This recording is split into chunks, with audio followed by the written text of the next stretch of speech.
아빠, 그 술 절대 마시면 안 돼요. 딸의 다급한 목소리가 전화기 너머로 터져 나왔습니다. 저는 그 순간 심장이 쿵 내려앉았어요. 눈앞에는 며느리가 따라준 술잔이 놓여 있었습니다. 유난히 붉은 빛이 도는 술이었어요. 아버님, 오늘 좋은 거 구해왔어요. 어서 드세요. 며느리는 웃고 있었지만 그 눈은 웃지 않더군요. 3년간 명절에도 코빼기 안 비추던 며느리가요. 옆에 앉은 아들은 고개를 푹 숙인 채 저와 눈을 마주치지 않았습니다. 여보, 이거 먹이면 바로 뻗어. 그 틈에 도장 찍게 하고 요양원 쳐넣자. 며칠 전 딸이 몰래 들은 아들 부부의 대화입니다. 3억짜리 아파트 뺏으려고 치매 진단서까지 위조한 놈들. 지난달엔 우리도 먹고 살기 힘들다며 생활비 200만 원도 끊었습니다. 저는 아무것도 모르는 척 웃으며 잔을 들었습니다. 그들은 몰랐죠. 제가 화장실 다녀오는 사이 뭘 했는지, 딸이 그 집에 뭘 숨겨뒀는지, 그리고 1시간 뒤 식탁에 축 늘어진 건 40년을 키운 자식에게 이런 짓을 당할 줄은 꿈에도 몰랐습니다. 오늘은 73살 아버지가 3년 만에 연락한 아들 부부와 저녁을 먹다가 딸에게서 걸려온 전화 한 통에 모든 게 뒤집어진 이야기입니다. 내 자식이 나를 치매 환자로 만들어 요양원에 쳐넣으려 했다는 걸 알게 됐을 때 그 심정이 어떤 건지 상상이 되시나요? 영상 끝까지 함께 해주세요. 그날도 저는 혼자 저녁을 먹고 있었습니다. 식탁 위에는 김치찌개 하나와 밥 한 공기가 전부였어요. 아내가 살아있을 때는 늘 4가지, 5가지 반찬이 가득했는데 이제는 혼자니까 뭘 해먹어도 입맛이 없습니다. 텔레비전에서 나오는 소리만이 텅 빈 집안을 채우고 있었죠. 그때 전화벨이 울렸습니다. 화면에 뜬 이름을 보고 저는 눈을 비볐습니다. 박태호. 제 아들 이름이었어요. 3년 만이었습니다. 명절에도 생일에도 코빼기 하나 안 비추던 녀석이 갑자기 전화를 하다니요. 저는 떨리는 손으로 전화를 받았습니다. 아버지, 저 태호예요. 오, 태호야. 웬일이냐? 목소리가 떨리지 않게 애를 썼지만 잘 안 됐습니다. 아들 목소리를 들으니 가슴이 벅차올랐어요. 아버지, 이번 주말에 저희 집에서 저녁 식사 같이 하시죠.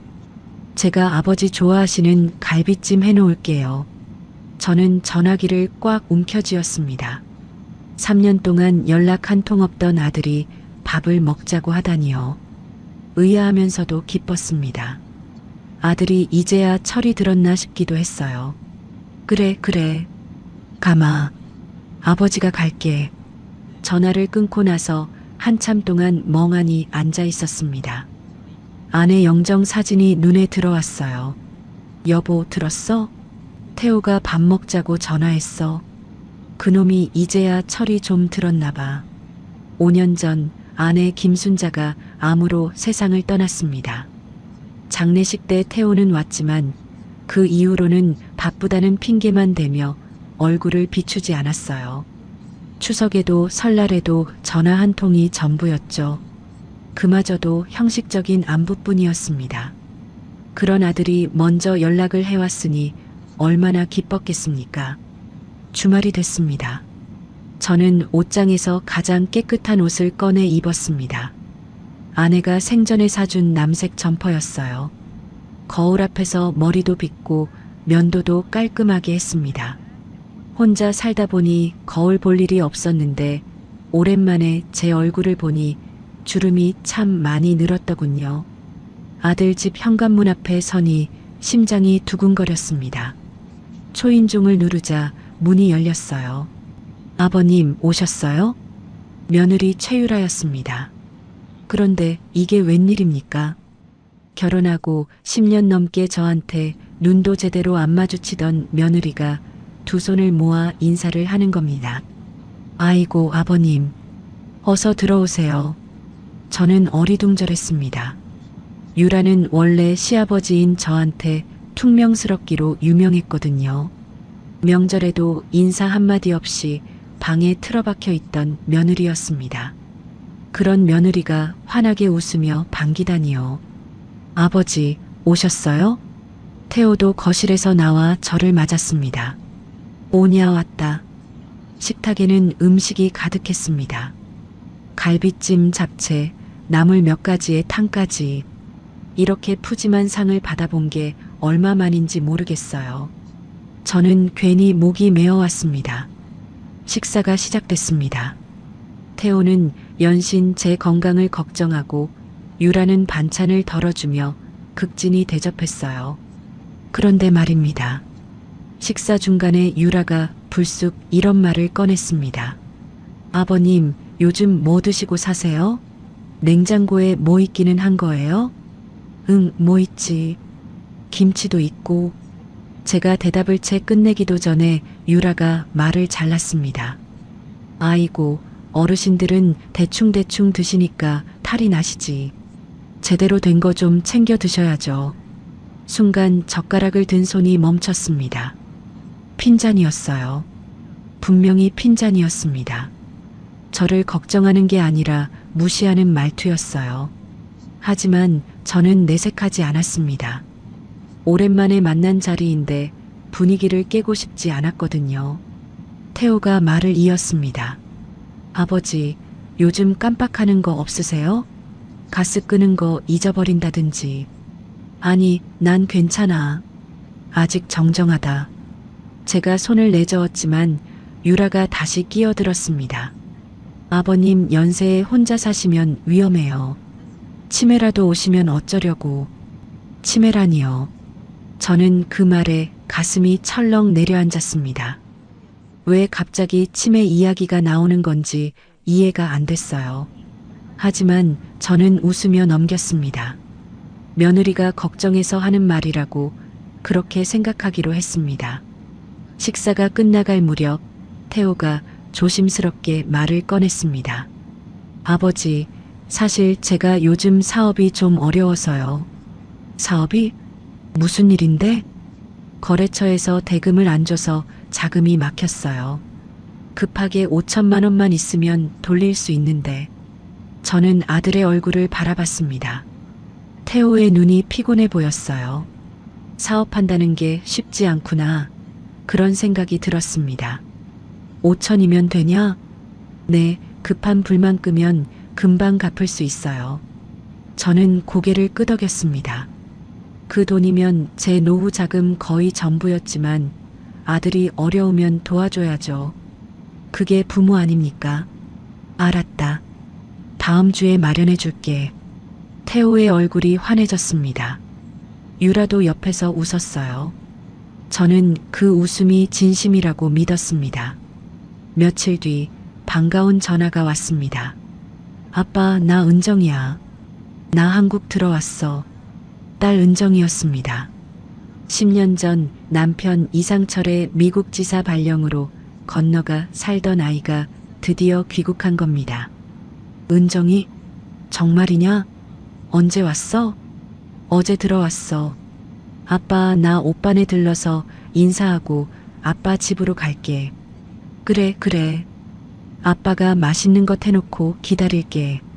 전화를 끊고 나니 가슴이 뭉클했습니다. 아들에 이어 딸까지 만나게 되다니. 5년 전 아내 장례식 때 잠깐 보고 못 봤는데 그때 알게 된 오빠 집 비밀번호가 아직도 같겠지 하며 은정이가 웃던 모습이 떠올랐어요. 그런데 바로 그날이었습니다. 은정이가 오빠 집에 갔다가 끔찍한 이야기를 듣게 된 것은요. 은정이는 오빠에게 미리 연락했지만 전화를 받지 않았답니다. 그래서 예고 없이 방문했는데 현관 앞에서 비밀번호를 누르려는 순간 안쪽에서 대화 소리가 들렸다고 해요. 여보, 아버지한테 이거 먹이면 바로 뻗어. 그 틈에 도장 찍게 하고 요양원 쳐넣자. 5천만 원 받아서 당장 급한 이자 맞고 아파트는 천천히 넘겨받으면 돼. 유라의 목소리였습니다. 치매 진단서는 준비되고 있어. 아파트 넘기는 서류만 받으면 돼. 태호의 목소리가 이어졌다고 합니다. 은정이는 그 자리에서 심장이 멎는 것 같았다고 했어요. 손으로 입을 틀어막고 조용히 뒷걸음질 쳐서 빠져나왔답니다. 그리고 떨리는 손으로 남편 상철에게 전화를 걸었습니다. 여보, 큰일 났어. 오빠가 아빠한테 끔찍한 짓을 하려고 해. 저는 그때까지 아무것도 몰랐습니다. 아들이 효도하려고 밥을 먹자고 한 줄 알았어요. 며느리가 저를 걱정해서 치매 이야기를 꺼낸 줄 알았습니다. 내 피를 나눈 자식이 나를 치매 환자로 만들어 요양원에 쳐넣고 재산을 빼앗으려 한다는 것을 저는 까맣게 몰랐습니다. 다음 날 아침이었습니다. 은정이가 제 집에 찾아왔어요. 그런데 얼굴이 말이 아니었습니다. 눈이 퉁퉁 부어있고 안색이 창백했어요. 밤새 울었다는 게 한눈에 보였습니다. 은정아, 무슨 일이냐? 얼굴이 왜 그래? 저는 딸을 거실로 데려와 앉혔습니다. 은정이는 한참 동안 말을 못하더니 결국 울음을 터뜨렸어요. 아빠, 나 어제 오빠네 갔다가 끔찍한 얘기 들었어. 끔찍한 얘기? 무슨 얘기? 은정이가 떨리는 목소리로 말하기 시작했습니다. 오빠 집 현관 앞에서 들은 대화를요. 수면제를 먹여서 치매 환자로 만들겠다는 것, 요양원에 넣겠다는 것, 아파트를 빼앗겠다는 것까지 전부요. 저는 처음엔 웃었습니다. 야, 은정아. 네가 잘못 들은 거야. 아빠, 나 똑똑히 들었어. 새언니가 분명히 그랬어. 아버지한테 이거 먹이면 바로 뻗는다고. 에이, 그럴 리가 있냐? 태호가 그럴 놈이 아니야.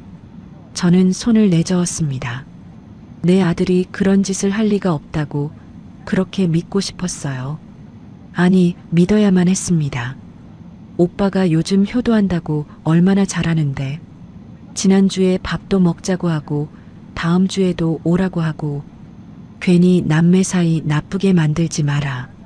은정이가 제 손을 잡았습니다. 아빠, 제발 내 말 좀 들어봐. 오빠가 왜 갑자기 3년 만에 연락했는지 생각해봐. 돈 때문이야. 5천만 원 빌려달라고 했잖아. 그야 사업이 어려우니까 그렇지. 자식이 어려우면 도와주는 게 부모 아니냐? 아빠, 은정이가 소리쳤습니다. 하지만 저는 고개를 저었어요. 속으로는 이런 생각이 들었습니다. 태호가 돈이 급하니까 부부 사이에 과장된 말이 오갔을 수도 있다고요. 요양원이니 치매니 하는 말은 그냥 농담처럼 던진 말일 수도 있잖아요.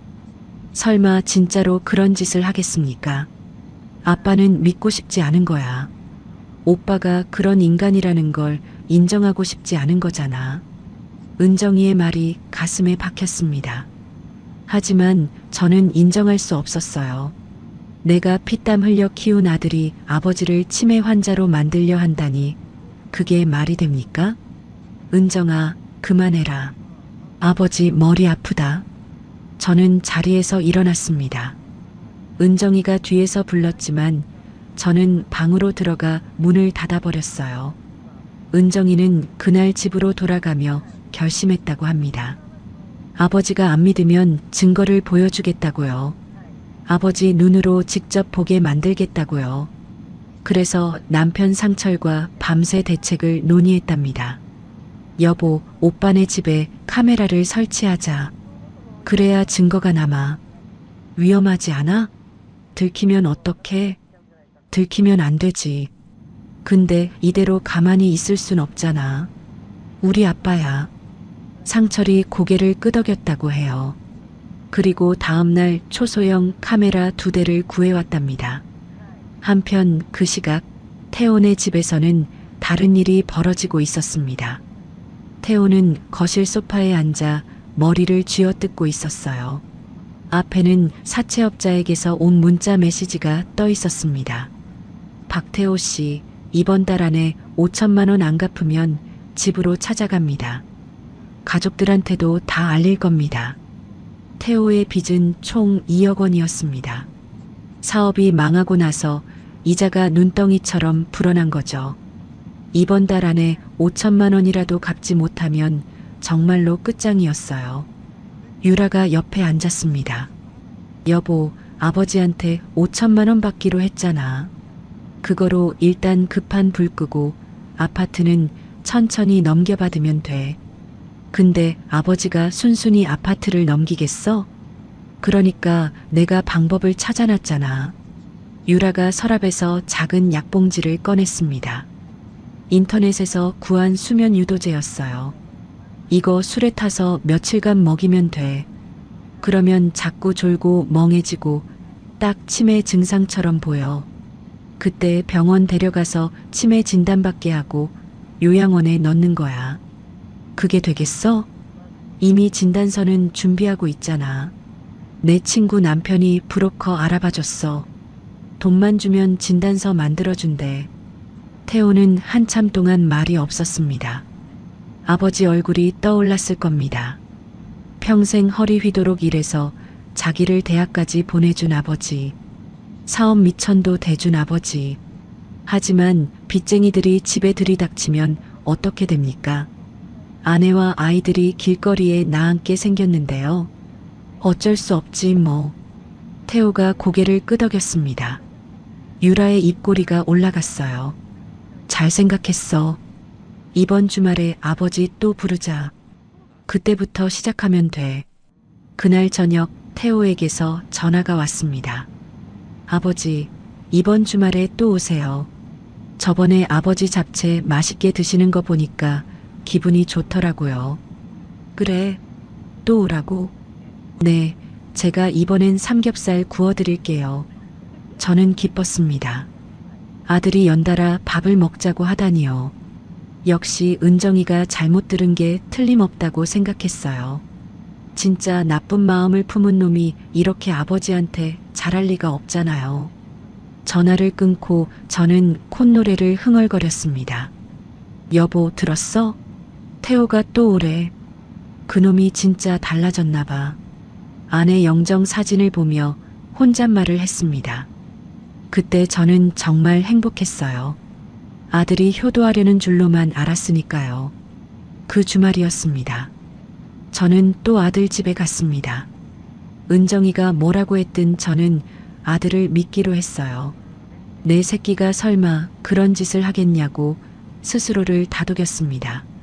그런데 바로 그 시간 은정이는 오빠 집 근처에 있었습니다. 저와 태호 부부가 삼겹살 집에 간 사이 은정이는 오빠 집 현관 앞에 섰어요. 5년 전 어머니 장례식 때 알게 된 비밀번호를 눌렀습니다. 된장찌개 끓여줄 테니 들어오라던 새언니가 알려준 번호였죠. 비빅. 문이 열렸습니다. 은정이의 심장이 미친 듯이 뛰었다고 해요. 손에는 남편이 구해준 초소형 카메라 2대가 들려 있었습니다. 거실 화분 뒤에 하나, 주방 선반 위에 하나. 은정이는 떨리는 손으로 카메라를 설치했습니다.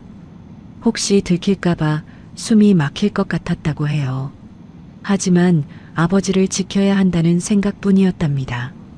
설치를 마친 은정이는 재빨리 집을 빠져나왔습니다. 그리고 근처 카페에 앉아 남편에게 문자를 보냈어요. 설치 완료. 이제 증거만 잡으면 돼. 저는 그날도 아들 부부와 즐겁게 삼겹살을 먹었습니다. 유라가 고기를 구워주고 태호가 술을 따라줬어요. 저는 세상에서 가장 행복한 아버지인 줄 알았습니다. 내 머리 위에 칼날이 번쩍이고 있다는 것을 저는 까맣게 몰랐어요. 카메라를 설치한 지 사흘이 지났습니다. 은정이는 매일 밤 녹화 영상을 확인했다고 해요. 처음 이틀은 별다른 게 없었답니다. 오빠 부부가 밥 먹고 텔레비전 보고 잠자리에 드는 평범한 일상뿐이었죠. 그런데 셋째 날 밤이었습니다. 은정이가 영상을 돌려보는데 낯선 사람이 나타났어요. 중년 남자였습니다. 양복을 입고 서류 가방을 든 남자가 현관으로 들어오더니 거실 소파에 앉았습니다. 은정이는 화면에 얼굴을 바짝 들이댔습니다. 남자가 가방에서 서류 봉투를 꺼냈습니다. 그리고 태호에게 건네며 이렇게 말했어요. 박종수 치매 진단서 완벽하게 만들었어. 이거면 요양원 입소도 문제없고 재산 위임장도 받을 수 있어. 은정이의 손이 덜덜 떨렸다고 합니다. 화면 속 태호가 봉투를 열어 서류를 확인했습니다. 그리고 고개를 끄덕이며 돈 봉투를 건넸어요. 고마워. 이거면 충분하겠다. 뭐 돈만 주면 뭐든 만들어주지. 나중에 또 필요하면 연락해. 남자가 돈을 세더니 만족스러운 표정으로 자리에서 일어났습니다. 은정이는 영상을 멈추고 한참 동안 움직이지 못했다고 해요. 치매 진단서를 위조했다니요. 그것도 아버지 이름으로요. 이건 단순한 사기가 아니었습니다. 아버지의 인생 전체를 빼앗으려는 범죄였어요. 은정이는 떨리는 손으로 영상을 더 살펴봤습니다. 그러다 또 다른 장면을 발견했어요. 브로커가 다녀간 다음 날 밤 영상이었습니다. 태호가 서랍에서 낡은 수첩을 꺼냈습니다. 표지가 누렇게 바른 걸 보니 꽤 오래된 물건이었어요. 태호가 그 수첩을 유라에게 보여주며 말했습니다. 이거 3년 전 엄마 장례식 끝나고 적어둔 거야. 아버지 재산 목록이랑 아파트 시세. 은정이의 눈이 휘둥그레졌습니다. 3년 전이면 엄마 장례식 직후잖아. 벌써 그때부터? 유라가 수첩을 넘기며 말했습니다. 어머, 생각보다 꼼꼼하게 적어뒀네. 아파트가 3억이면 우리 빚 갚고도 남겠다. 그러니까 아버지가 순순히 넘기기만 하면 돼. 은정이는 휴대폰을 놓고 두 손으로 얼굴을 감쌌다고 해요. 3년 전이었습니다. 어머니가 돌아가신 바로 그때요. 장례식장에서 조문객들이 오가고 아버지가 영정사진 앞에서 오열하고 있을 때 오빠는 아버지 재산을 계산하고 있었던 겁니다. 은정이는 치가 떨렸다고 했어요. 사람이 어떻게 이럴 수 있어? 엄마 영정 앞에서 돈 계산을 해? 남편 상철이 은정이의 어깨를 감싸 안았습니다. 여보, 진정해. 일단 이 영상들 저장하고 아버지한테 보여드리자. 아빠가 얼마나 충격받으실까. 그래도 알아야 해. 더 늦기 전에. 다음 날 오후 은정이가 제 집에 찾아왔습니다. 아빠, 나 할 말 있어. 또 무슨 소리야? 저번에도 그러더니.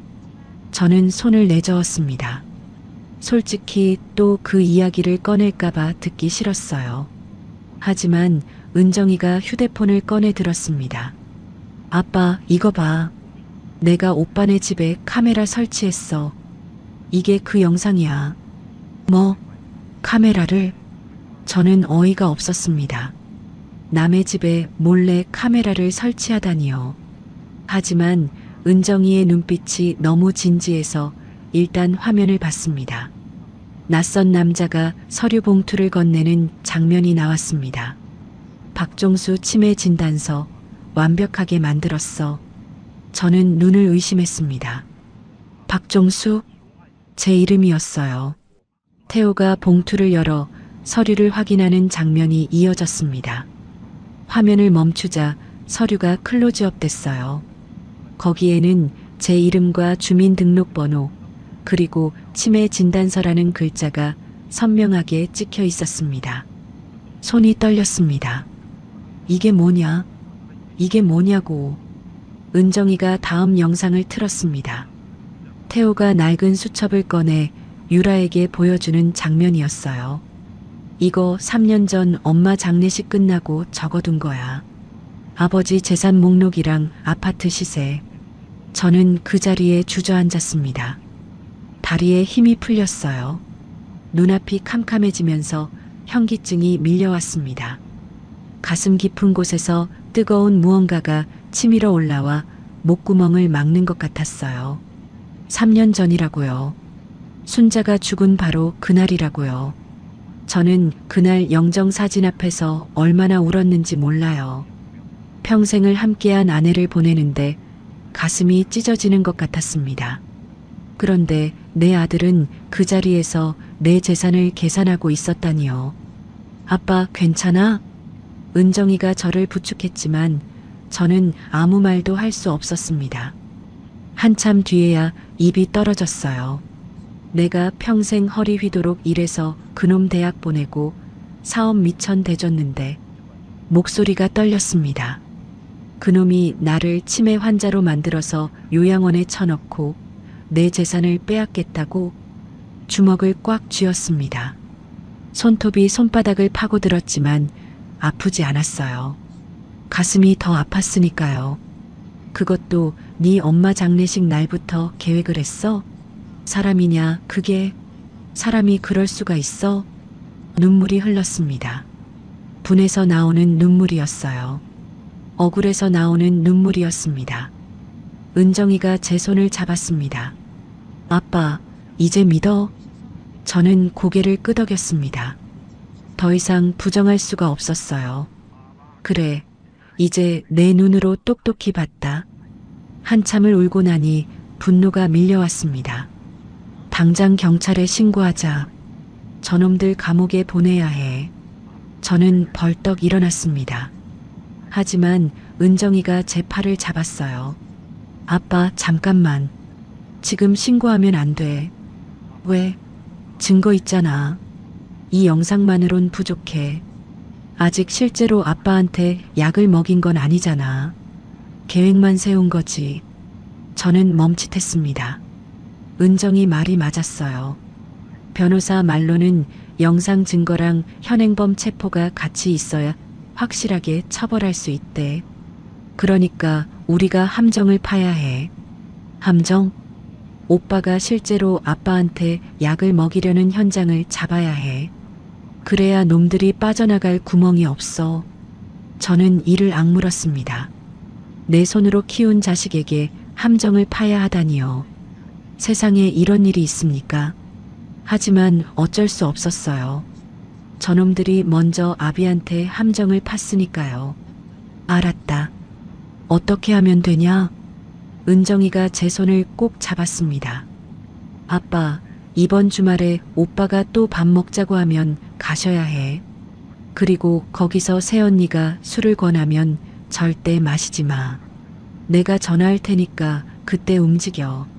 알았다. 저는 주먹을 불끈 쥐었습니다.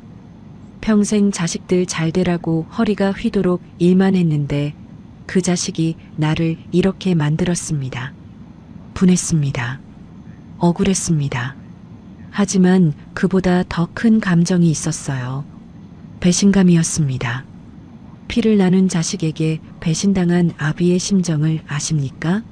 차라리 남이 그랬으면 이렇게 아프지 않았을 겁니다. 내 핏줄이 내가 낳고 키운 자식이 나를 치매 환자로 만들려 했다는 게 그게 가슴을 도려내는 것 같았어요. 그래도 이제는 알았습니다. 내 아들이 어떤 인간인지 똑똑히 알았어요. 이제 내가 움직일 차례였습니다. 다음 날 저녁이었습니다.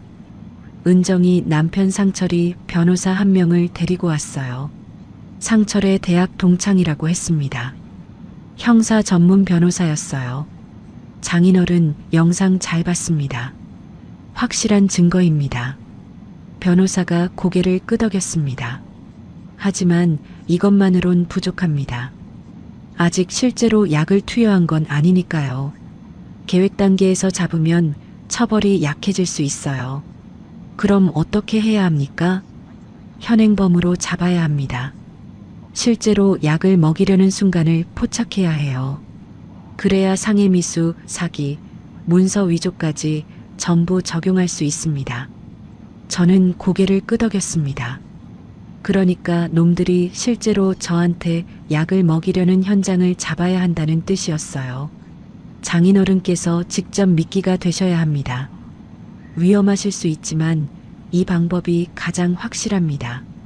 상철이 걱정스러운 표정으로 저를 바라봤습니다.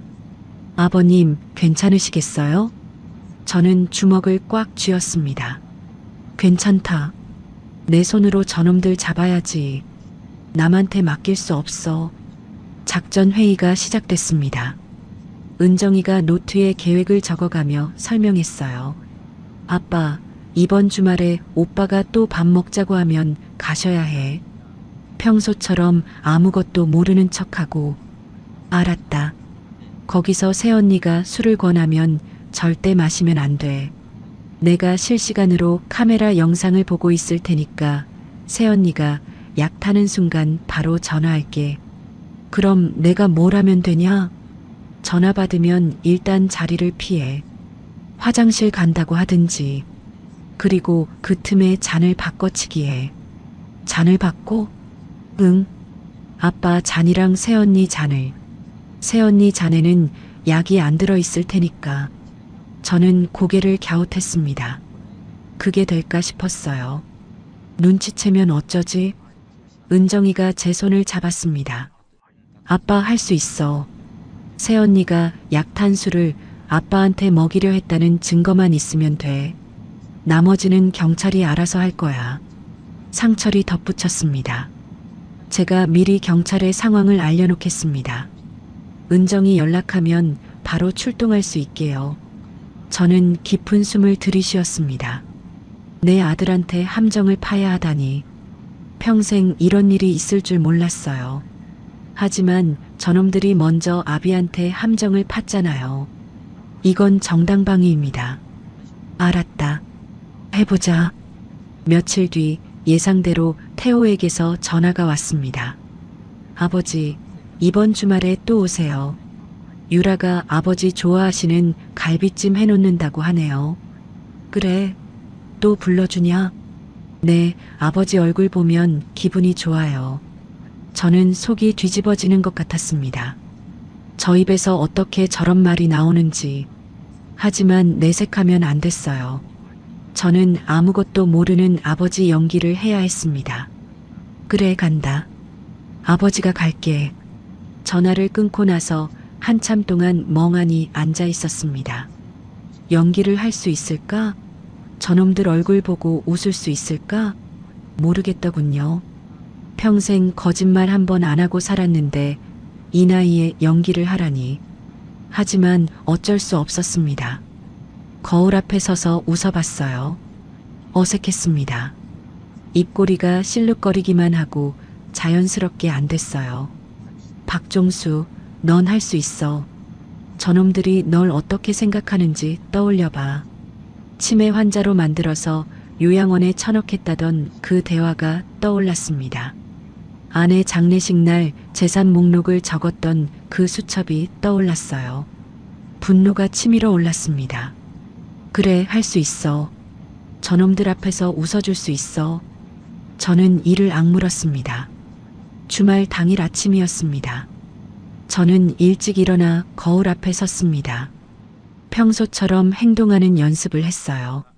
웃는 연습, 고개 끄덕이는 연습, 아무것도 모르는 척하는 연습. 태호야, 아버지 왔다. 거울 속 제 얼굴이 어색하게 웃고 있었습니다. 그래도 며칠 전보다는 나아졌어요. 은정이가 전화를 했습니다. 아빠, 나 지금 오빠네 집 근처 카페에 있어. 실시간으로 카메라 영상 보고 있을 테니까 걱정 마. 알았다. 새언니가 술 따르면 절대 마시지 마. 내가 전화하면 그때 움직여. 알았다, 알았어. 상철도 전화를 했습니다. 아버님, 경찰한테 미리 얘기해뒀습니다. 은정이 연락하면 10분 안에 도착할 수 있대요. 고맙다, 상철아. 저는 전화를 끊고 심호흡을 했습니다. 이제 진짜 시작이었어요. 저녁 6시 아들 집 현관 앞에 섰습니다. 심장이 쿵쾅거렸어요. 손에 땀이 났습니다. 하지만 이제 와서 물러설 수 없었어요. 저는 초인종을 눌렀습니다. 문이 열렸습니다. 아버지, 오셨어요? 태호가 환하게 웃으며 저를 맞았습니다. 그 웃음이 얼마나 가증스럽던지. 하지만 저도 웃었어요. 오냐 왔다. 거실로 들어가니 유라가 앞치마를 두르고 나왔습니다. 아버님, 오래 기다렸어요. 어서 앉으세요. 식탁에는 음식이 가득했습니다. 갈비찜, 잡채, 나물에 탕까지. 저번보다 더 푸짐했어요. 아이고, 이렇게 많이 차렸냐. 고생했네. 아버님 드시라고 차린 건데요. 뭘? 유라가 싱글벙글 웃었습니다. 저는 속으로 이를 갈았어요. 저 웃음 뒤에 어떤 속셈이 있는지 이제 다 알고 있으니까요. 식사가 시작됐습니다. 태호가 제 밥그릇에 갈비를 올려줬어요. 아버지, 많이 드세요. 요즘 기력이 없어 보여서 걱정됐어요. 기력? 난 아직 정정해. 그래도 연세가 있으시잖아요. 몸 관리 잘 하셔야죠. 저는 고개를 끄덕이며 밥을 먹었습니다.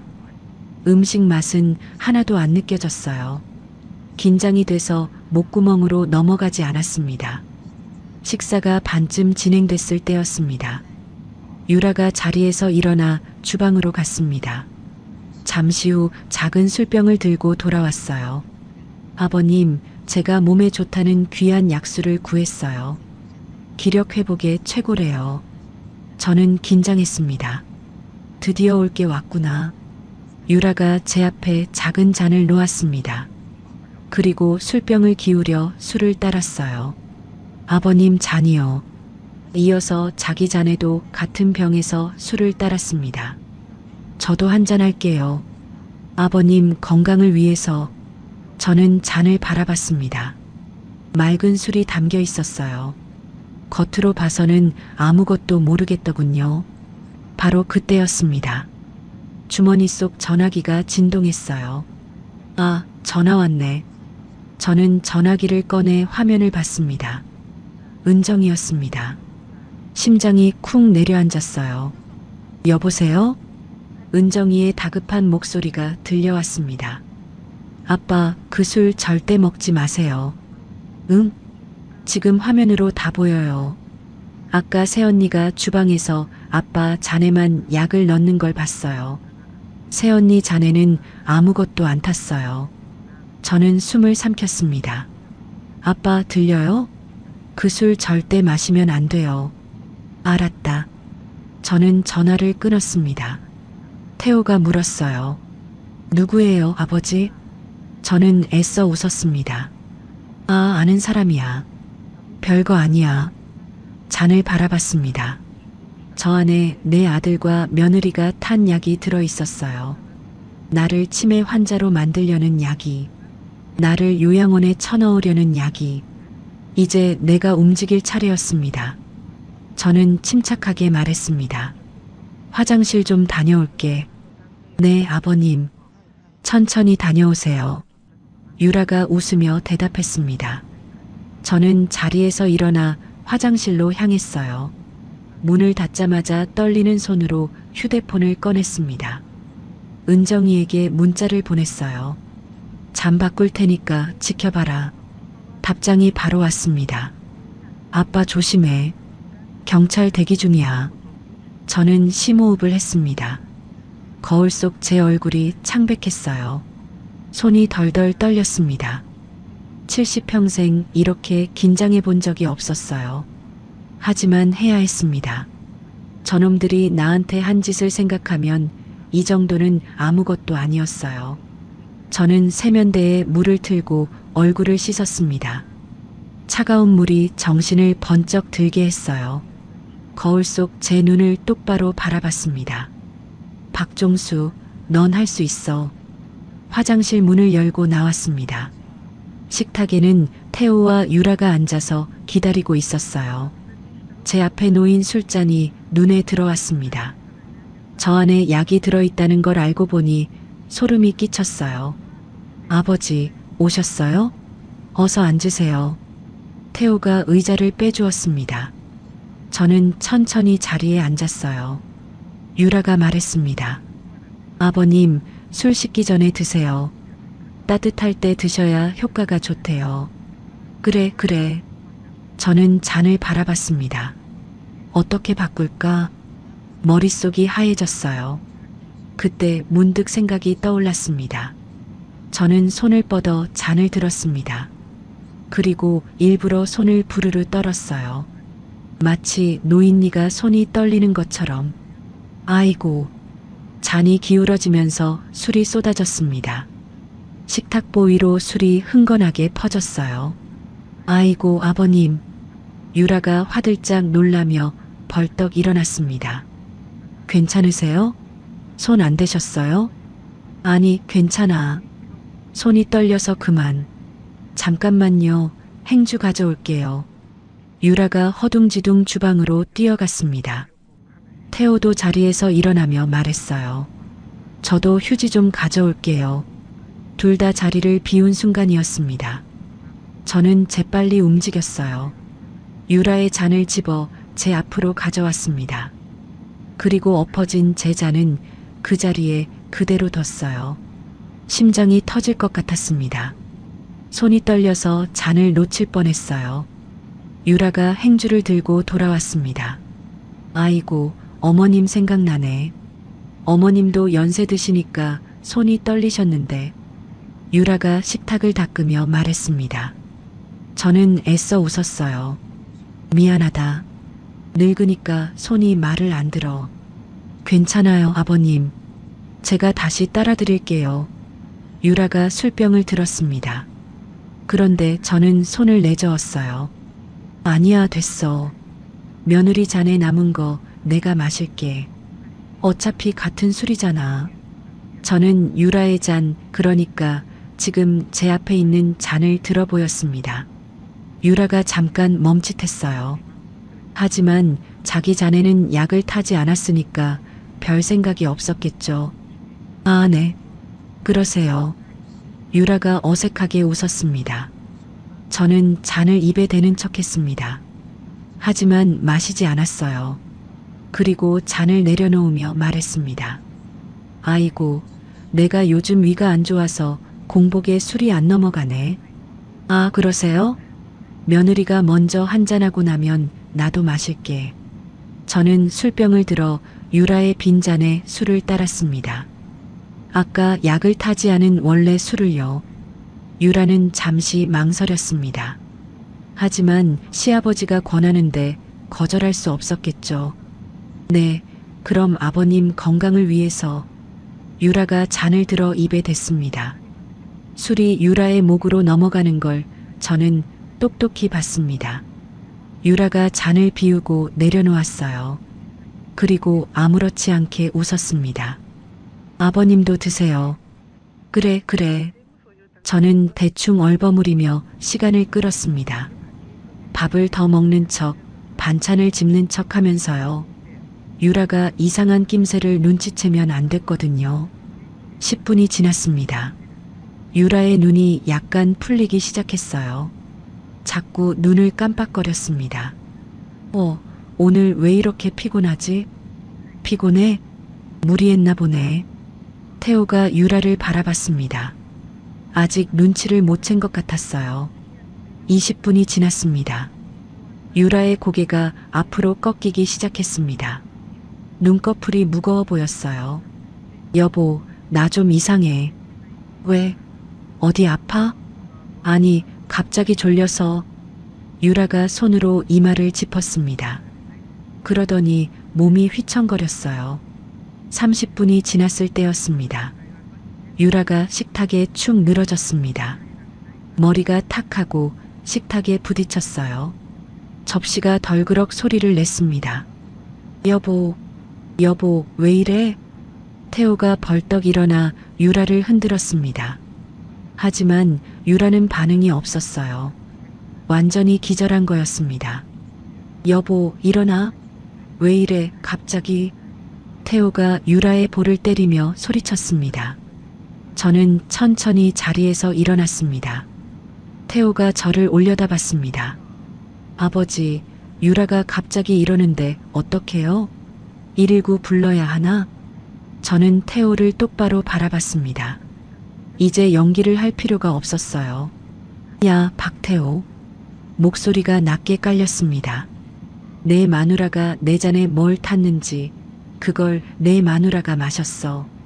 태호의 얼굴이 굳었습니다. 네, 이제 내 눈으로 똑똑히 보이냐? 내 잔에 약 탄 거, 그거 내 마누라가 직접 마신 거야. 태호의 입이 떡 벌어졌습니다. 얼굴이 하얗게 질렸어요. 눈이 휘둥그레지더니 유라를 바라보고 다시 저를 바라봤습니다. 아버지, 이게 무슨... 뭘 몰라서 물어? 니들이 나한테 뭘 하려고 했는지 내가 다 안다. 저는 한 발짝 다가섰습니다. 나를 치매 환자로 만들어서 요양원에 쳐넣고 내 재산 빼앗으려고 했지? 그것도 네 엄마 장례식 날부터 계획했더라. 태호가 뒷걸음질 쳤습니다. 아버지, 그건 내가 평생 허리 휘도록 일해서 너 대학 보내고 사업 미천 대줬더니 이게 네가 할 짓이냐? 사람이냐, 네가? 사람이 그럴 수가 있어? 목소리가 떨렸습니다. 분노가 터져 나왔어요. 네 애비를 짐승만도 못하게 취급한 거 알아? 나이 먹은 게 죄냐? 늙은 게 죄라고? 바로 그때였습니다. 딩동. 초인종이 울렸습니다. 그리고 현관문이 열리는 소리가 들렸어요. 아빠. 은정이가 뛰어들어왔습니다. 그 뒤로 경찰 2명이 따라 들어왔어요. 오빠, 다 녹화됐어. 은정이가 휴대폰을 들어 보였습니다.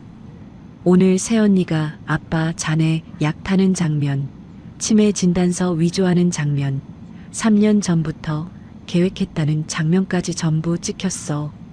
태호의 다리가 풀렸습니다. 바닥에 털썩 주저앉았어요. 아버지, 저는 그냥 빚 때문에 어쩔 수 없었어요. 사채업자들이 죽인다고 협박하고 그래서 애비한테 이런 짓을 해? 저는 태호를 내려다봤습니다. 빚이 무서우면 애비한테 솔직히 말했어야지. 왜 이런 짓을 해? 왜? 태호가 고개를 숙였습니다. 아무 말도 못했어요. 경찰이 다가왔습니다.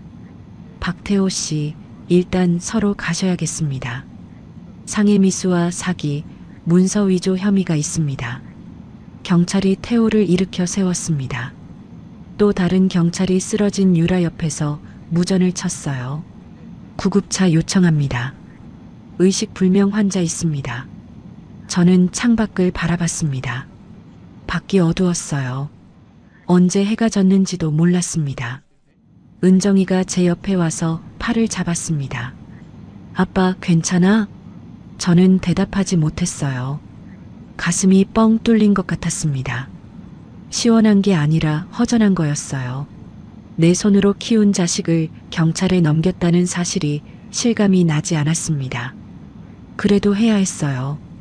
저놈들이 나한테 한 짓을 생각하면 이건 당연한 거였습니다. 저는 아들이 끌려나가는 뒷모습을 바라봤습니다. 그리고 차갑게 등을 돌렸어요.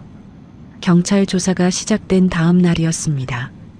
저는 집에서 뜬 눈으로 밤을 새웠어요. 어제 일이 자꾸 머릿속에서 맴돌았습니다. 아들이 경찰에 끌려가던 모습, 며느리가 식탁에 쓰러져 있던 모습, 그리고 제가 내뱉었던 말들. 사람이냐, 네가? 그 말이 귀에서 떠나지 않았어요. 아침 8시쯤 은정이에게서 전화가 왔습니다. 아빠, 새언니가 병원에서 깨어났대. 그래. 근데 문제가 생겼어. 은정이의 목소리가 심상치 않았습니다. 문제는 유라였습니다. 의식을 되찾은 유라가 경찰에 거짓 진술을 했다고 해요. 저는 아무것도 몰라요. 그냥 건강에 좋다는 약수를 시아버지께 권했을 뿐이에요. 시아버지가 치매 증상이 있어서 헛것을 보신 거예요. 뻔뻔했습니다. 자기가 약을 탄 걸 뻔히 알면서 시치미를 떼다니요. 하지만 그게 끝이 아니었어요. 유라가 병원에서 퇴원하자마자 휴대폰을 꺼내 들었다고 합니다. 그리고 SNS에 글을 올렸어요. 치매 걸린 시아버지가 며느리를 독살하려 했습니다. 저는 효도하려고 약수를 권했을 뿐인데 시아버지가 몰래 잔을 바꿔서 저한테 마시게 했어요. 평생 모시겠다고 결혼했는데 이런 대접을 받다니 너무 억울합니다. 글 아래에는 병원 침대에 누워있는 자기 사진까지 올렸더군요. 눈물 자국이 선명한 얼굴 사진이요. 저는 그 글을 보고 기가 막혔습니다. 염치가 있으면 그런 소리가 나옵니까? 입이 10개라도 할 말이 없을 짓을 해놓고. 그런데 세상 사람들은 달랐습니다. 유라의 글이 퍼지기 시작했어요. 처음엔 몇백 개 조회수였는데 하루 만에 몇만 개로 늘어났습니다. 기사까지 났어요. 치매 노인, 며느리 독살 시도, 충격 사건의 전말. 기사 제목만 봐도 제가 가해자인 것처럼 써놨더군요. 댓글은 더 심했습니다. 저런 시아버지 밑에서 얼마나 고생했을까. 며느리가 불쌍하다. 효도하려고 했는데 저런 꼴을 당하다니. 치매 노인들 무서워. 저러니까 요양원에 보내야지. 저는 휴대폰을 내려놓았습니다. 손이 덜덜 떨렸어요. 내가 가해자라니요. 내가요? 내 아들과 며느리가 나를 치매 환자로 만들려고 했는데 세상 사람들은 내가 나쁜 놈이랍니다. 억울해서 가슴이 터질 것 같았어요. 그날 오후 더 큰 일이 벌어졌습니다. 집 앞에 낯선 남자 2명이 나타났어요. 험상궂게 생긴 사람들이었습니다. 대문 앞에서 담배를 피우며 서성거리더군요. 저는 조심스럽게 현관문을 열었습니다. 누구시오? 남자 중 한 명이 씩 웃었습니다. 박종수 씨 맞죠? 아드님 박태호 씨 아버지. 저는 뭔가 불길한 예감이 들었어요. 누군데 남의 집 앞에서 이러시오? 저희요? 태호 씨한테 돈 빌려준 사람들입니다. 남자가 한 발짝 다가왔습니다. 아드님이 저희한테 2억을 빌렸는데 갚을 능력이 없다더군요. 지금 경찰서에 가 있으니까요. 저는 숨이 턱 막혔습니다. 2억이라고요? 네. 원금에 이자까지 하면 한 2억 됩니다. 아버지가 대신 갚으시든지 아파트를 내놓으시든지 방법은 어르신이 선택하세요. 남자가 주변을 둘러보며 말했습니다. 아파트 평수가 어떻게 되시죠? 이 동네면 한 3억은 되겠네. 그럼 빚 갚고도 남으시겠다. 저는 다리에 힘이 풀렸습니다. 대문 손잡이를 잡고 간신히 버텼어요. 태호 그놈이 빚이 2억이나 있었다니요. 그래서 그렇게 급하게 내 재산을 노렸던 겁니다. 이자가 눈덩이처럼 불어나서 쫓기고 있었던 거예요. 어르신, 우리도 먹고 살아야죠. 일주일 안에 연락 주세요. 안 그러면 또 찾아올 수밖에 없습니다. 남자들이 돌아갔습니다. 저는 그 자리에 주저앉았어요. 평생 모은 재산이 저놈 빚 갚는 데 쓰일 판이었습니다. 이 나이에 길바닥에 나앉게 생겼어요. 눈앞이 캄캄해졌습니다.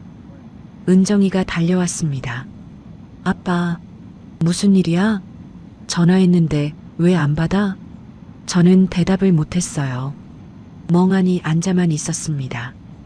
은정이가 제 손을 잡았습니다. 아빠, 새언니가 SNS에 글 올린 거 봤어? 지금 인터넷에 난리야. 맞다. 걱정 마. 우리한테 증거가 있잖아. 변호사가 반박 자료 준비하고 있어.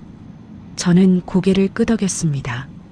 하지만 마음이 무거웠어요. 증거가 있으면 뭐합니까? 사람들은 이미 저를 나쁜 시아버지로 낙인 찍었는데요. 며칠 뒤 동네 슈퍼에 갔습니다. 평소처럼 우유랑 계란을 사려고 들어갔어요. 그런데 계산대 앞에서 이웃 주민들이 수군거리는 게 들렸습니다. 저 사람 아니야? 며느리 독살하려 했다던. 어머, 그 사람이야? 무섭다. 나이 먹으면 저러나 봐. 조심해야겠어. 저는 그 자리에 얼어붙었습니다. 주민들이 저를 피하며 지나갔어요. 마치 더러운 것이라도 본 것처럼요. 평생 이 동네에서 성실하게 살았는데 하루아침에 이 꼴이 됐습니다. 눈물이 났어요. 창피해서가 아니라 억울해서요. 저는 우유도 계란도 안 사고 집으로 돌아왔습니다. 그날 밤이었습니다. 저는 방에 틀어박혀 아내 영정 사진을 바라봤어요. 밥도 안 먹고 물만 마셨습니다. 여보, 내가 애들 잘못 키웠나? 영정 사진 속 아내가 웃고 있었습니다. 항상 따뜻하게 웃던 아내였어요. 아들이 아버지를 치매 환자로 만들려고 하고 세상 사람들은 내가 나쁜 놈이래. 어쩌다 이 지경이 됐어, 여보? 대답이 없었습니다. 당연하죠. 사진이니까요. 하지만 저는 계속 말했어요. 당신 살아있었으면 이런 일 없었을 텐데. 당신이 없으니까 집안이 이 꼴이 됐어. 나 혼자 어떻게 해야 할지 모르겠어. 눈물이 흘렀습니다. 펑펑 울었어요. 70평생 이렇게 울어본 적이 없었습니다. 아내 장례식 때도 이렇게 안 울었어요. 근데 오늘은 멈출 수가 없었습니다.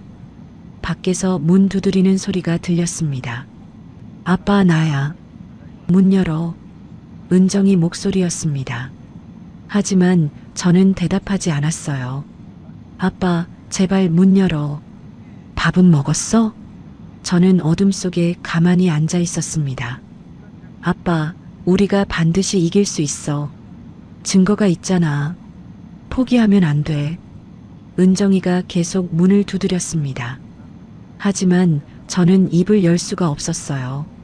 세상이 너무 무거웠습니다. 다음 날 아침이었습니다. 방문을 두드리는 소리에 눈을 떴어요. 밤새 울다 지쳐서 바닥에 앉은 채로 잠이 들었더군요. 온몸이 뻣뻣했습니다. 아빠, 나야. 문 열어. 은정이 목소리였습니다. 저는 무거운 몸을 일으켜 문을 열었어요. 은정이가 들어오더니 저를 꼭 안았습니다. 아빠, 괜찮아? 저는 대답하지 못했어요. 은정이가 제 얼굴을 보더니 눈시울이 붉어졌습니다. 아빠, 밤새 울었구나. 눈이 퉁퉁 부었어. 괜찮다. 괜찮긴 뭐가 괜찮아. 밥은 먹었어? 저는 고개를 저었습니다. 어제 저녁부터 아무것도 못 먹었어요. 은정이가 부엌으로 가더니 죽을 끓여왔습니다. 따뜻한 호박죽이었어요. 아빠, 일단 이거 먹어. 그리고 좋은 소식 있어. 좋은 소식? 상철이 오빠가 IT 전문가한테 의뢰해서 카메라 원본 영상 복원했어. 타임스탬프랑 메타데이터까지 확보했대. 저는 죽을 먹다 말고 은정이를 바라봤습니다. 그게 무슨 뜻이냐? 영상이 조작되지 않았다는 증거야.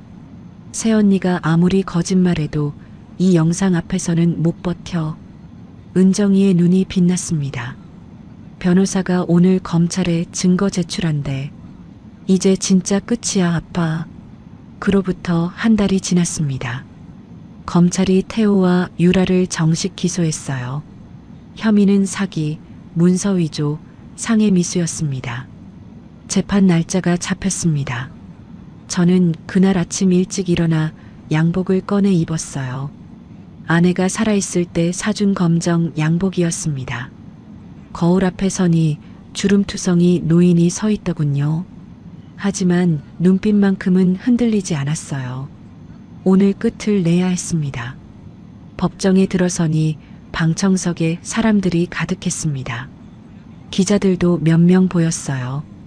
뉴스에서 떠들썩하게 보도됐던 사건이라 관심이 많았나 봅니다.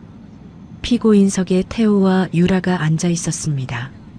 태호는 고개를 숙이고 있었고 유라는 뻔뻔하게 정면을 바라보고 있었어요.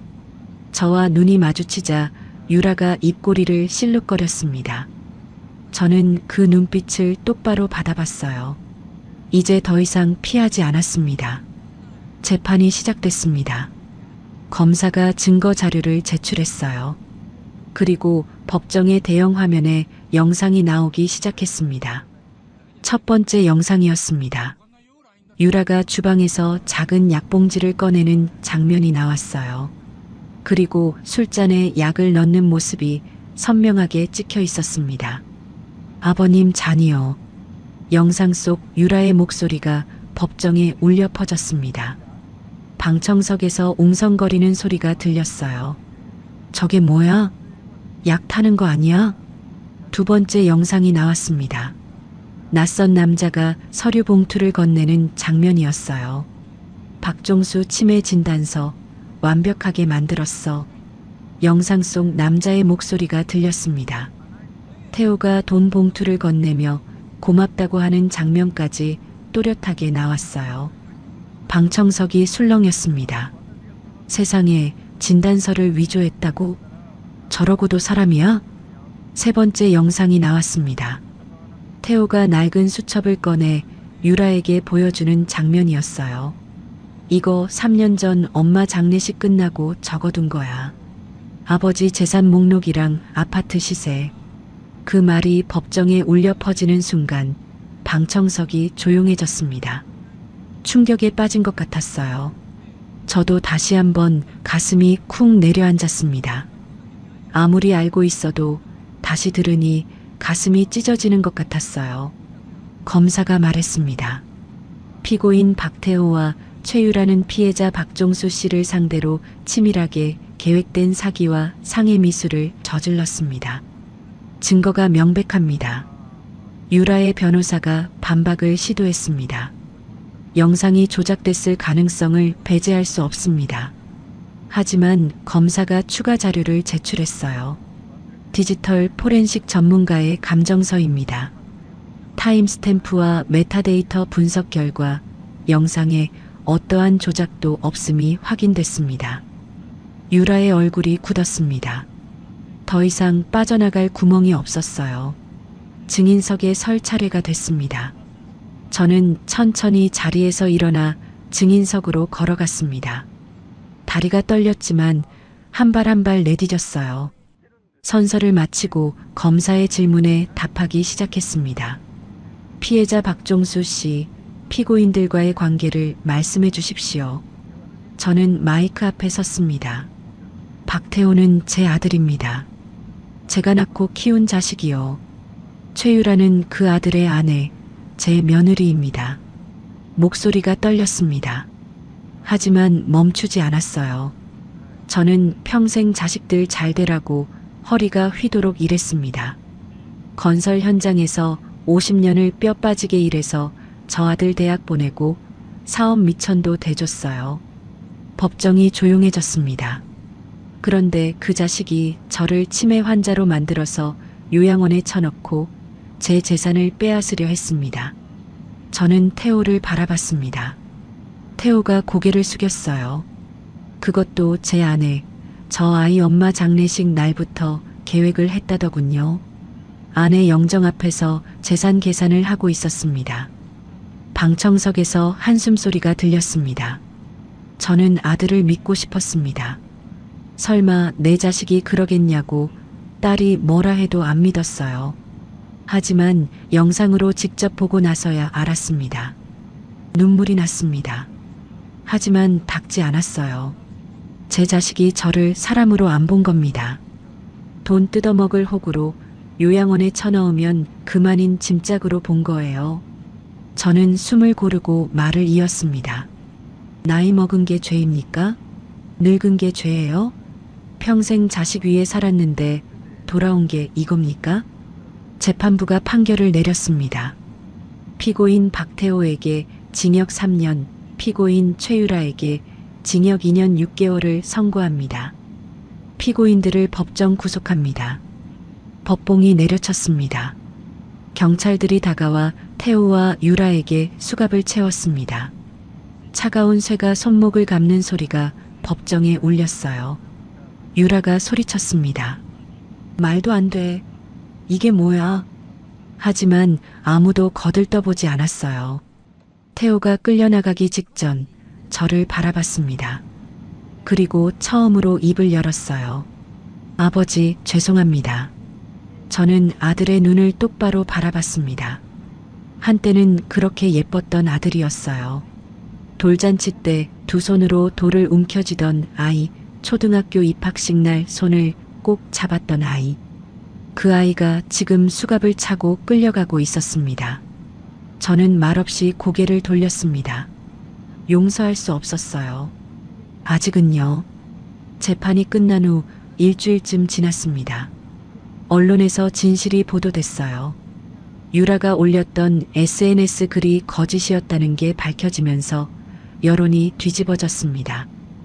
효도 사기의 충격 실체, 친아들이 아버지를 치매 환자로 만들려 했다. 평생 희생한 아버지, 자식에게 배신당한 비극. 기사 댓글도 달라졌습니다. 아버지가 얼마나 힘드셨을까. 눈물 난다. 저런 자식들은 천벌 받아야 해. 페륜아들 감옥 가서 정신 차려야겠다. 이웃 주민들도 찾아왔어요. 박 선생님, 저희가 오해했어요. 정말 죄송합니다. 괜찮아요.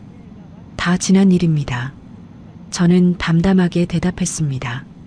씁쓸했지만 원망하진 않았어요. 그 사람들도 속은 거니까요.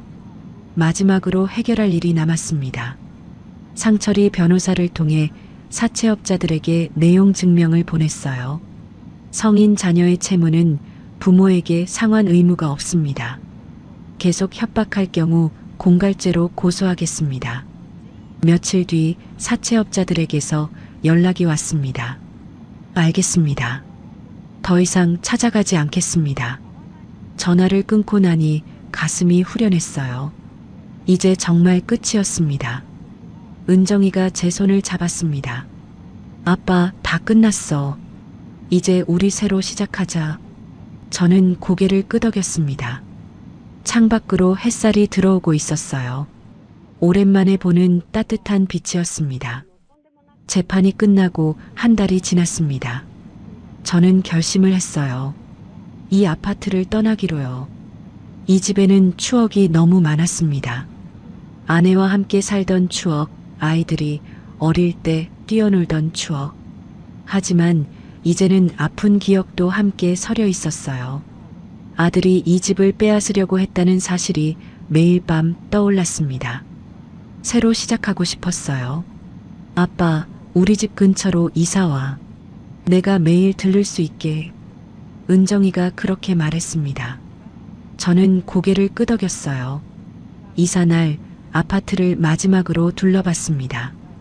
현관에 서서 거실을 바라보니 아내가 앉아있던 소파가 눈에 들어왔어요. 아내가 밥 차리던 주방도요.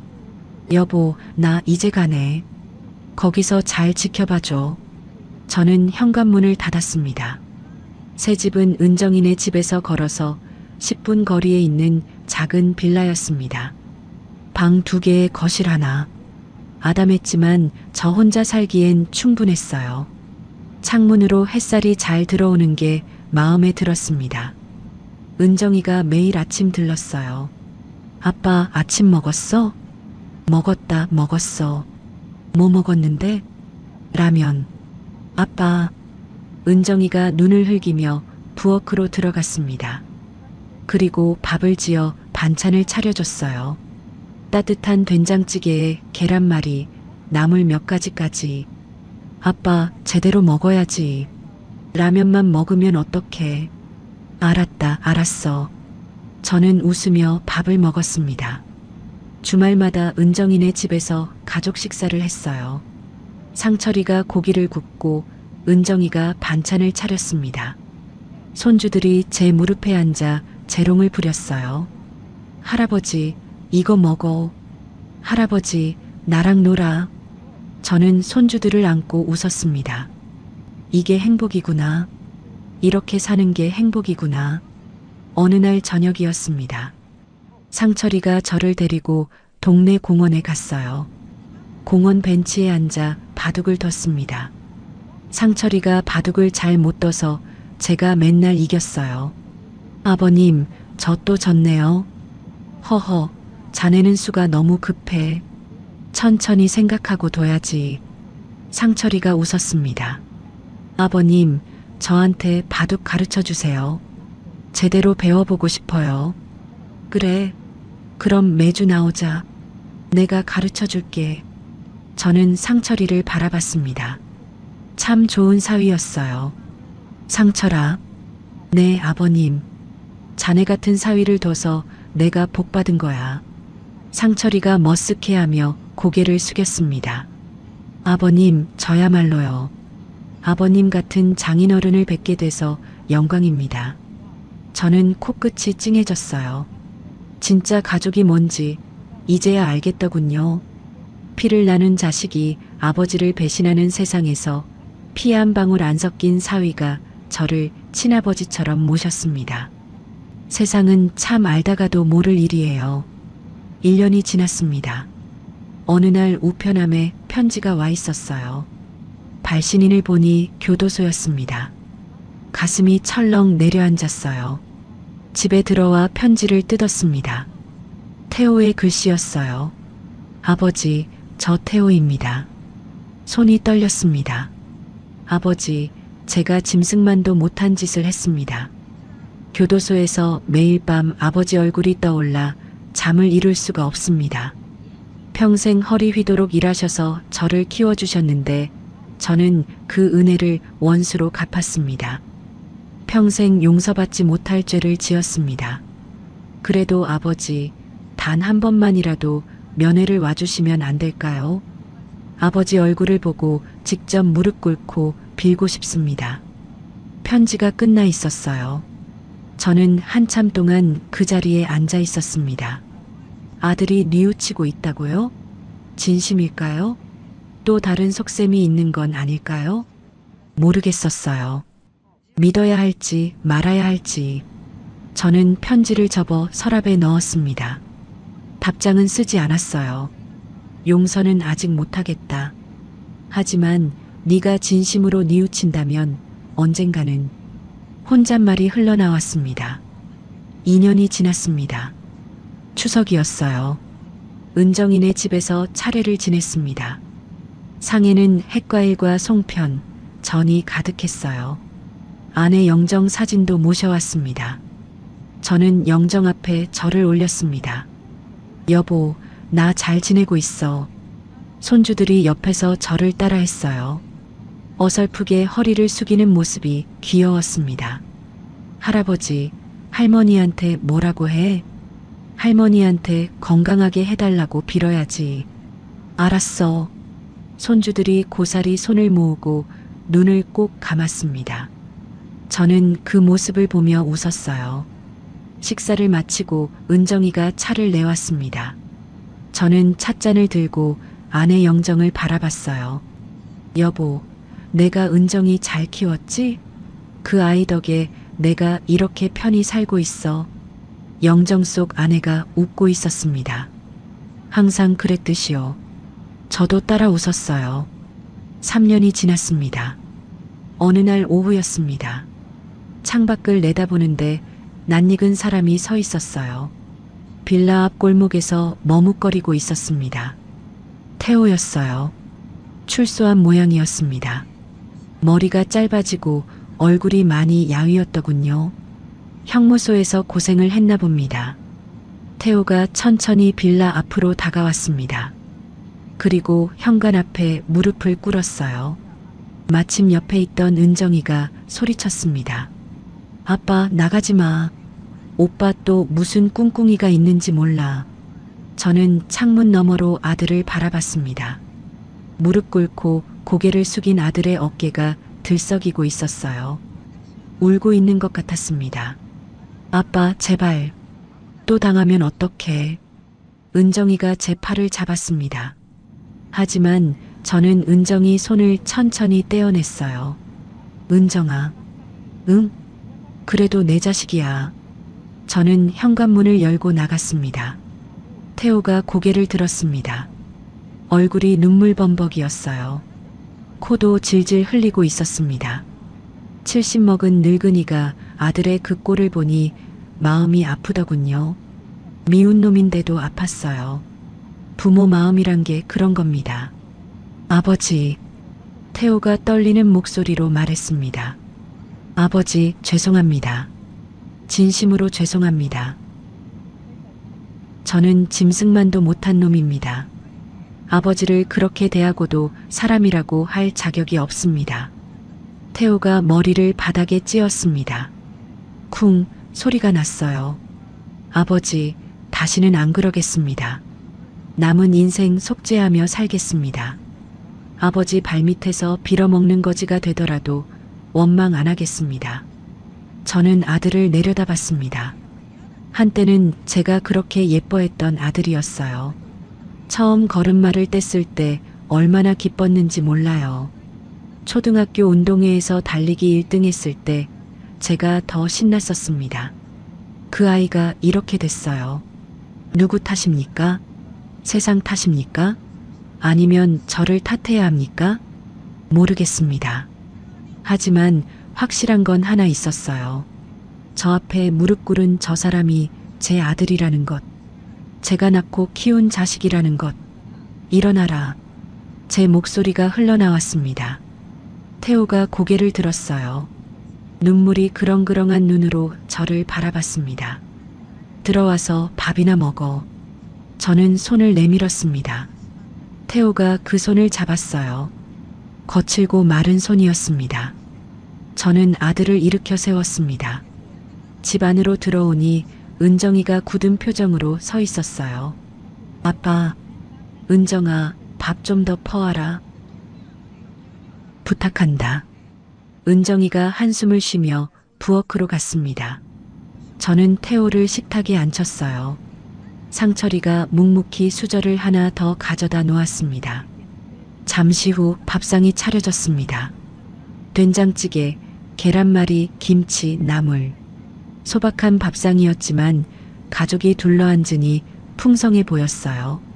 저는 숟가락을 들었습니다. 먹어라. 태호가 고개를 숙인 채 숟가락을 집었어요. 손이 떨리는 게 보였습니다. 밥 한 술을 떠서 입에 넣더니 눈물이 뚝뚝 떨어졌어요. 울지 마라. 밥 먹을 때 울면 체한다. 저는 담담하게 말했습니다. 창밖으로 햇살이 들어오고 있었어요. 따뜻한 빛이 식탁 위를 비쳤습니다. 오랜만에 온 가족이 함께하는 식사였어요. 비록 상처가 아물지 않았고 용서가 완전히 된 건 아니지만 그래도 우리는 가족이었습니다. 그게 시작이었어요. 다시 시작하는 봄이었습니다. 박종수 씨의 이야기 어떠셨나요? 겨울처럼 차갑게 얼어붙었던 가족의 정이 봄볕 한 줄기에 녹아내리듯 결국 용서의 손을 내민 아버지의 마음이 저도 울컥했습니다. 피를 나눈 자식에게 배신당하고도 그래도 내 자식이야 라고 말할 수 있는 게 부모라는 존재가 아닐까 싶어요. 시작하기 전에 미리 말씀드려야 할 게 있었는데요. 아들이 아버지를 치매 환자로 만들려고 진단서까지 위조하고 딸이 카메라로 다 찍어서 현행범으로 잡았다니 드라마도 아니고 세상에 이런 일이? 라고 생각하실 수도 있겠지만 실제로 노인 대상 재산 사기는 매년 증가하고 있습니다. 경찰청 통계에 따르면 가족에 의한 노인 경제적 학대가 전체 노인 학대의 상당 부분을 차지한다고 해요. 특히 치매를 빙자한 재산 탈취 시도는 뉴스에서도 종종 보도되고 있죠. 다만 오늘 사연은 실제 경험담을 바탕으로 각색한 것이라는 점 양해 부탁드려요. 전달 과정에서 일부 과장이나 극적 요소가 더해졌을 수 있습니다. 하지만 이 이야기가 주는 교훈은 분명해요. 첫째, 아무리 가족이라도 재산 관련 서류는 본인이 직접 관리하고 중요한 결정은 혼자 하지 마세요. 성인 자녀의 빚은 부모에게 상환 의무가 없다는 것도 꼭 기억하시고요. 둘째, 나이가 들었다고 해서 누구에게 휘둘릴 필요 없습니다. 여러분은 존중받을 자격이 있는 분들이에요. 셋째, 진짜 가족은 피가 아니라 마음으로 맺어지는 겁니다. 곁에서 진심으로 여러분을 아끼는 사람이 누구인지 잘 살펴보세요. 넷째, 배신의 상처도 용서의 무게도 결국 본인이 감당하는 겁니다. 하지만 문을 완전히 닫아버리기 전에 한 번쯤은 망설여보는 것도 나쁘지 않아요. 혹시 지금 자녀 문제로 마음고생하고 계신 분들이 있다면 혼자 끙끙 앓지 마시고 믿을 수 있는 사람과 꼭 상의하세요. 박종수 씨처럼 든든한 딸이 없더라도 주민센터나 노인보호 전문기관에서 도움받으실 수 있습니다. 얼었던 땅에도 봄은 찾아옵니다. 여러분의 마음에도 따뜻한 햇살 같은 날이 반드시 올 거예요. 구독과 좋아요, 알림 설정을 눌러주시면 여러분께도 박종수처럼 진정한 행복이 찾아올 거예요. 댓글로 시청하고 계신 지역과 의견을 남겨주세요. 순잔의 사연 다음에도 재미있는 사연으로 또 찾아뵙겠습니다. 항상 건강하시고 행복하세요. 감사합니다.